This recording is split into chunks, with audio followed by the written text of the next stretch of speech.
Outro tópico com relação aos tratados internacionais e que tem relação muito próxima com os efeitos dos tratados internacionais e quanto à sua interpretação é a relação da obrigatoriedade dos tratados internacionais para os novos estados.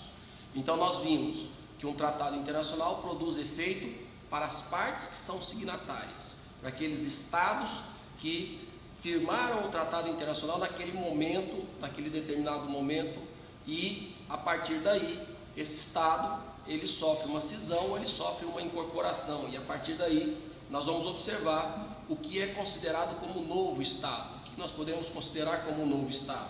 Então, essa obrigatoriedade daquele tratado firmado lá no passado, e agora o estado se desmembrou, esse estado desmembrado, ele vai se obrigar àquele tratado internacional ou não?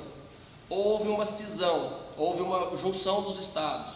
Agora, o estado que foi fundido, novo, vai se obrigar aos tratados internacionais existentes no passado? Então nós temos que discutir primeiro o que é um novo estado, o que nós podemos identificar como um novo estado. Então, para os novos estados, em regra, os tratados assinados anteriormente obrigam somente sobre o ponto de vista da transmissibilidade dos tratados, ou seja, para os novos estados não se aplicaria. Agora, para os estados que nós podemos falar que não são novos, aqueles estados que não configuram um estado novo, esse sim seria transmissível. E aí nós poderíamos pegar como exemplo, né, uma fusão. Exemplo, a Alemanha Oriental com a Alemanha Ocidental. A fusão da Alemanha Ocidental com a Alemanha Oriental trouxe a figura de um novo Estado ou não? Esta é a pergunta que nós temos que discutir. Porque se nós falarmos que a República Federativa Alemã é um novo Estado, não vai se aplicar todos os tratados assinados anteriormente. Agora, se nós chegarmos à conclusão que não é um novo Estado, mas continua sendo o mesmo Estado incorporado, nós vamos falar que existe o princípio da transmissibilidade, ou seja, os tratados assinados anteriormente passam sim a valer para este Estado que não é considerado como novo. Então, qual é o entendimento? O entendimento é que nós tínhamos dois grandes modelos econômicos. Então, o modelo econômico predominante, com a fusão, continuou sendo um modelo predominante do capitalismo. Então, nós temos aí que o modelo predominante não é mais aquele da Alemanha Oriental, mas sim da Alemanha Ocidental.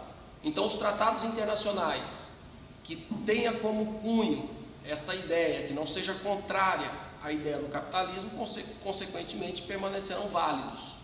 E os tratados que tenham um cunho sob o ponto de vista da Alemanha Oriental, provavelmente deverão ser denunciados pela República Federativa Alemã quando lá da sua fusão. Por quê? Porque eles são contrários ao objetivo do Estado.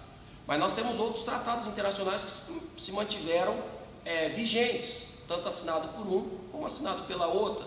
E aí, por exemplo, são aqueles tratados no qual determinada nação anterior tinha um crédito com outro Estado, tinha um débito com outro Estado, ou algum acordo com relação à economia.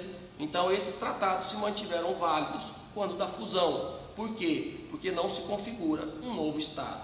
Por outro lado, aqueles novos Estados ou os descolonizados estaria na figura de um novo Estado. E aí vigiria o princípio da intransmissibilidade. Nós tivemos essa figura de novos Estados ou de descolonização na metade do século passado, século XX, até a década de 90, nós tivemos um grande número de estados que se tornaram independentes ou descolonizados. Tivemos também na América, no século XVIII e XIX, também alguns estados que se descolonizaram.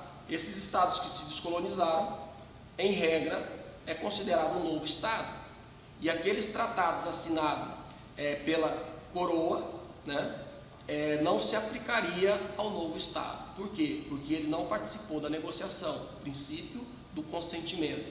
Então, nesse caso, vige o princípio da intransmissibilidade, que significa que o Estado sucessor não está obrigado por aqueles tratados celebrados pelo Estado predecessor. E aí, nós podemos ver um grande desmembramento no mundo, nesses períodos, principalmente aqui no leste europeu, nós tivemos na África, nós tivemos na América uma grande descolonização nesses últimos séculos. E aí vige esse princípio da não obrigatoriedade, ou seja, da intransmissibilidade dos tratados para os novos estados. E aí nós temos, com relação a esses novos estados, duas situações interessantes de serem analisadas. Primeira, a questão relativa aos tratados de situações objetivas, como, por exemplo, a ideias que são colocadas sob o ponto de vista do direito internacional, como, por exemplo, zonas desmilitarizadas, zonas neutras, zonas de livre navegação. Então, esses tratados, assinados pelo predecessor, que reconhece essas zonas livres, essas zonas desmilitarizadas, zonas neutras, consequentemente, que é reconhecida por toda a comunidade internacional, se aplica também para os novos estados.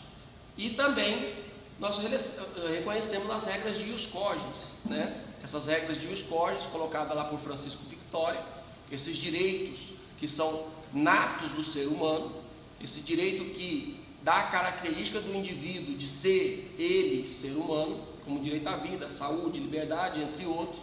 Nós podemos falar que um Estado não é porque ele foi criado agora, ele se descolonizou, é um Estado novo, ele pode dizimar parte da sua população. Ele se vincula a todos os tratados que foram assinados, que são nessa matéria de direitos humanos, porque a sociedade internacional reconhece esses tratados. Então, com relação aos tratados de matéria de ius cogens, os novos estados, os descolonizados, se obrigam e não podem negar a existência desses direitos. E por último, situações reais, como por exemplo, questões de território. Então, questões de território que foram estabelecidos anteriores, como por exemplo, limites territoriais, né? Não é porque eu sou um novo estado agora que eu não vou reconhecer mais as fronteiras de todos os outros países do mundo. Então, essas questões de situações reais, territoriais, também é reconhecido pelos novos estados. E então o novo estado, sob esse ponto de vista, ele vai buscar a sua incorporação na sociedade internacional, principalmente através do seu reconhecimento. Quando nós estivermos analisando os elementos de Estado, nós vamos ver que a Convenção Pan-Americana de 1933, celebrada em Montevidéu, traz no seu artigo 1º os requisitos para ser considerado um Estado, que é povo ou população, território, governo e capacidade para manter relações internacionais. É uma população homogênea, um território delimitado, um governo independente e a capacidade para manter relações internacionais. Então, o novo Estado, nós vamos ver que ele busca na sociedade internacional o seu reconhecimento. Nós vamos ver que a forma mais fácil de buscar o seu reconhecimento é o que prevê a Carta da Organização das Nações Unidas, que pediu o reconhecimento junto à Organização das Nações Unidas e aprovado pelo quórum estabelecido e não tendo nenhum veto, ele sim é reconhecido como novo Estado. E aí nós podemos observar então que essas são as principais regras sobre obrigatoriedade dos tratados. Então nós temos que conceituar o que é considerado como novo Estado. Se identificar que é um novo Estado, a regra é a intransmissibilidade. Se verificar que não se configura um novo Estado, mas um Estado predecessor permanece, nós então temos a regra da transmissibilidade. E quando se considera um novo Estado, então, não se transmite os efeitos do tratado, a obrigatoriedade, mas nós temos questões importantes a serem analisadas, que são as questões objetivas, né, pela sociedade internacional, aquelas questões já reconhecidas por toda a sociedade internacional, as regras de ius cogens, bem como as questões de situações reais, não pessoais dos Estados.